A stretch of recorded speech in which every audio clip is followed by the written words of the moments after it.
आज आपण बनवणार आहोत पहाडी स्टाईल मॅगी आणि त्यासाठी मी काय काय घेतले बघा. इथे घेतलाय बघा कांदा, वाटाणे घेतले मसाचे सोलून, कोथिंबीर घेतली, गाजर घेतले, टोमॅटो घेतले, लसूण घेतलाय असा आणि मीठ घेतले, हळद घेतली बघा.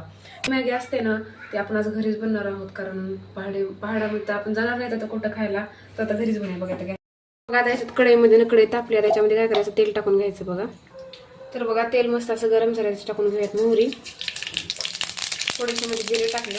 तळण झालं की याच्यात टाकायचं आपल्याला लसूण, लगेच मध्ये टाकायचा आहे आपल्याला कांदा, शेंगा ज्या आपण सोलून घेतल्या होत्या ना त्या सगळ्या मध्ये टाकून घ्यायच्या.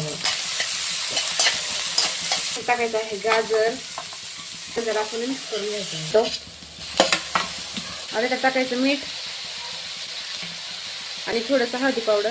त्याची गरज नाही पडत पण आपण जेव्हा जास्त असं एकत्र करतो ना सगळं तर मीठ लागतं त्याला. तर बघा आता आपलं टोमॅटो मस्त असं सॉफ्ट झालाय बघा. मी घेतलेले आहेत 3 मॅगीचे जे आपले पॅकेट असतात ना ते घेतलेले आहेत मी. आता हे 3 याच्यामध्ये आपण टाकून घेऊया. जरी टाकलाय आता हे मसाला, मॅगी मसाला. तर बघा आता इथं पाणी घेतलं, आता पाणी टाकून घेऊया. शिजू द्यायची मॅगी थोडी वेळ.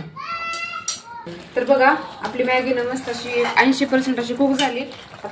आता याच्यामध्ये स्टेजवर टाकत आहे मी बटरचा एक तुकडा आणि कोथिंबीर टाकून घेते.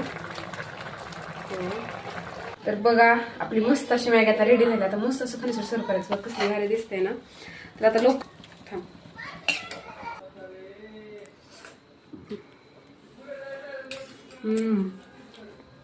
एकच नंबर झालाय. तुम्ही पण नक्की ट्राय करा आणि मला कमेंट मध्ये सांगा तुम्हाला कशी वाटली.